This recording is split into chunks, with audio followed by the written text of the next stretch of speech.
Hi Sasabotis! Welcome back to my YouTube channel! So for today's video ay sasagutin ko na ang inyong mga katanungan while doing Doyen makeup look na super trending talaga sa TikTok na every scroll ko, lagi ko siyang nakikita. So ito yung Doyen makeup look. So naisip ko, what if itry ko since wala naman akong ginagawa ngayon and free time ko. Kasi bukas ay magre-review na ako for our 4 midterms dahil midterm week na namin this week.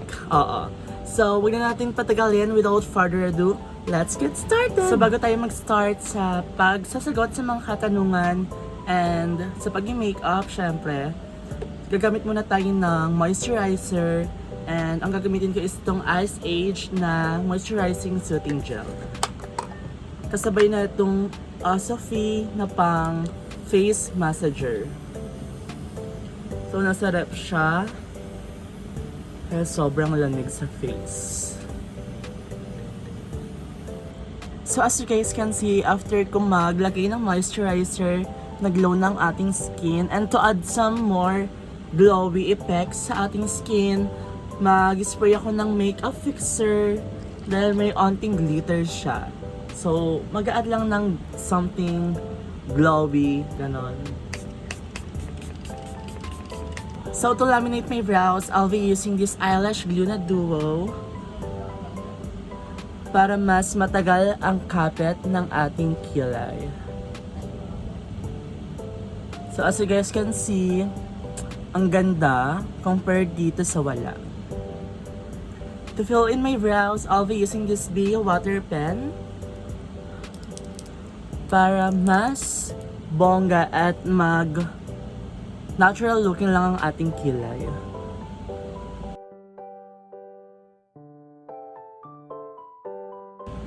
So, nakapaglagay na ako ng foundation. Kaso, nakalimutan ko pindutin. So, hindi pala nagpe-play habang nagsasalita ako.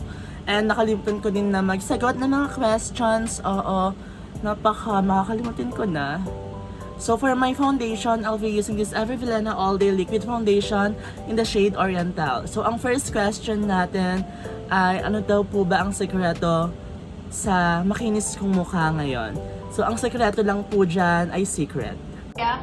Paano masabi? Chares. So ang sekreto po dyan ngayon ay tubig at dasal while using my skincare na, ayan, aloe vera, and mga sabon like Kojic, ganon, and ilalagay ko lang siya sa screen yung mga ginagamit kong skincare ngayon na super effective sa akin. Yan, to achieve my glowy and makinis na face kong kurus. Go! So as you guys can see, binalan ko na ang aking foundation and cream blush naman tayo, and I'll be using this Holy Fro na lipstick for my blush on. Using my finger, lagay ko lang siya here, pataas, sa aking cheekbone and sa aking eye. So pangalawang question na tayo, and ang pangalawang question natin ay may jowa ka ba ngayon, Robin? So, grabe naman yung question na yan. So, honestly speaking, wala po akong jowa ngayon. Nakapokus po ako ngayon sa study ko. Since, syempre, gusto natin mataas yung grado natin ngayon. And, ayun, wala tayong jowa ngayon. So, ayoko muna, wala muna papasok at manggugulo sa buhay ko. Period. So, storage na pala ako kanina, salita pa ako ng salita, kaya hindi na-film yung ibang video o ibang clip. But, dito na tayo sa pag-powder, then ang gagamitin ko is Fit Me Loose Finishing Powder to set my foundation and all. Lagay ko lang here. So, ang shade neto ay 04. Close sa aking skin tone. That's why maganda siya. Maganda yung finish niya. Super matte. And super gaan niya lang sa face. So as you guys can see, super matte na ng ating face. And super kinesa. Bugs. Tapusin ko na lang tong aking base. Then, proceed na tayo sa ating pag-eyeshadow para hindi na tayo matagalan and all.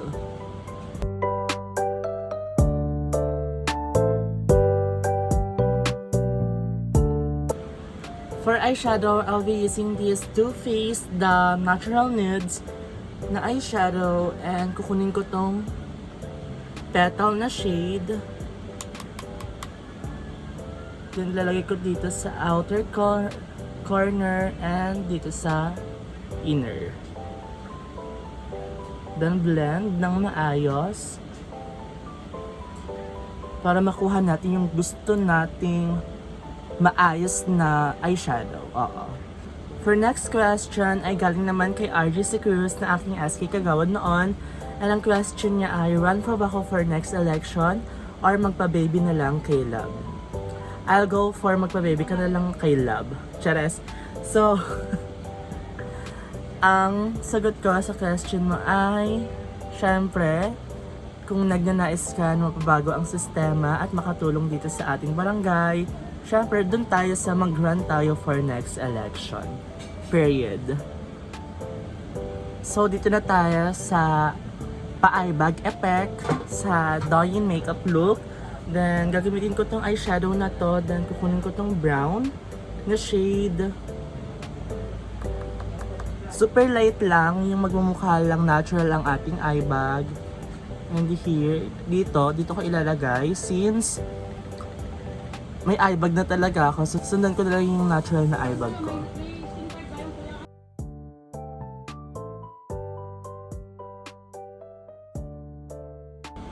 So, ito yung nangyari. Para akong super puyat talaga. Hindi talaga siya bagay sa akin. And next naman is dito, here, yung sundan natin tong eyelid natin sa baba. Then, kuha ko mas darker shade. And kumuha din ako ng super nipis na brush. Para ma-achieve natin ang kanilang eyeshadow.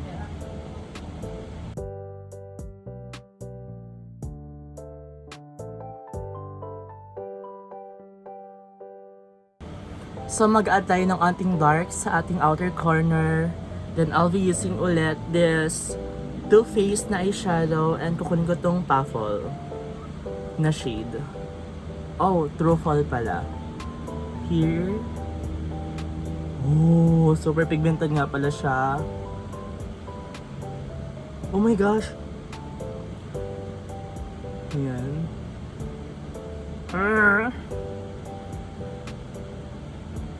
Dahil ka na maayos. And syempre, to achieve Douyin makeup look, kailangan natin ng madaming shimmer. Then maglalagay tayo ng shimmer. Then, I'll be using this Too Faced ulit na shimmer nila in the shade Rose Gold and Sparkling Sand. Paghahaluin ko sila. Brush, babasain ko lang ng ating setting spray para mas maganda and super mag-pigment ang ating shimmer. Okay. So, ingat-ingat lang. Here lang ako maglalagay. Oh, super ganda. Super ganda yan sa personal. Oh my gosh. Hindi siya halata sa sa camera. So, next question is galing naman sa aking mother. Yes, kay Mami. And ang question niya ay, kamusta ka after election? Kamusta nga ba si Ron after election? Siyempre, ang sagot ko dyan is super sad ako. Super nanlumo ako. Super disappointed ako sa after ng election. Oo. Super disappointed ako sa resulta, syempre, nag-run ako for SK Chairperson and sadly, hindi po ako pinalad. That's why, super sad ako, oo. But anyways, gayon pa man, ay thankful pa din ako and taas noo pa din akong haharap sa mga tao dahil lumaban ako ng patas at hindi ako gumamit ng kahit ano pa mang mga pandaraya para lang manalo ako. And ayun, okay naman ako ngayon. Syempre, nakamove on na ako. And ayun nga, nasabi ko kanina, thankful ako. Syempre, dahil marami akong nakilalang tao. Marami akong natutunan sa paglaban ko na to. Marami akong naging kaibigan, nanay at tatay. Marami din akong mga silent supporters na hindi ko inaasahan talaga. And ayun, marami pala sumusuporta sa akin sa pag-run ko na to. Kaya sobrang thankful ako. So, ayun, okay na ako ngayon. Last question is from Ashley Garcia. Dan ang question niya po ay, ano ang balak mo after election? So to be honest, marami po akong balak after election. At isa po sa pinaka main na pinaplano ko ay ang magsagawa ng isang NGO or non-government organization dito po sa aming barangay sa Hugo Perez. At itong non-government organization na po na ito ay tatawagin po nating PAK, PAK or Pag-asa Angat Kabataan. Layunin po nito na maipagpatuloy po namin ang aming mga nasimulan at maisagawa po namin ang aming mga programang pangkabataan. At isa po sa aming mga adhikain ay maging instrumento ng mga kabataan upang mailabas na po nila ang kanila pong mga talento at kakayahan sa iba't ibang mga larangan. Kaya naman po ang inyo pong lingkod ay nagnanais na magkaroon po ng isang NGO dito sa ating barangay upang makapaglingkod po tayo ng libre at walang hinihinging kapalit sa ating mga mamamayan. Kaya po sana ay suportahan nyo po ang aming mga gagawing proyekto, syempre, at ang aming mga programa na makatutulong pa sa ating mga kabataan.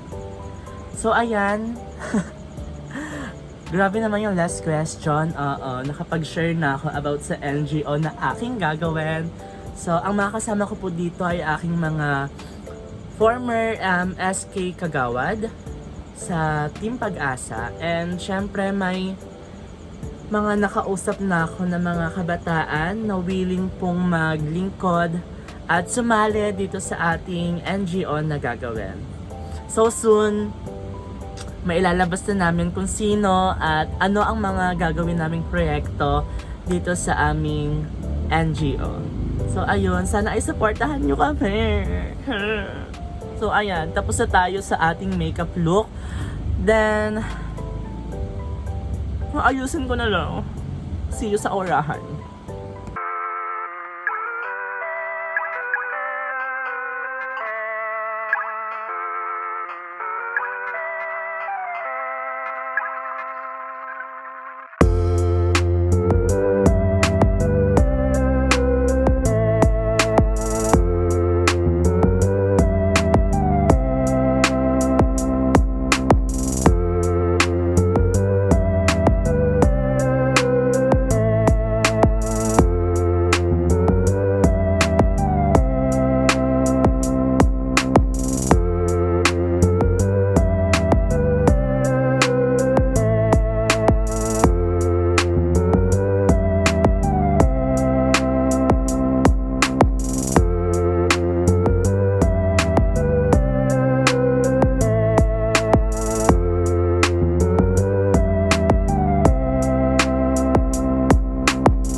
So here's the final look mga accessibilities. As you can see, beige.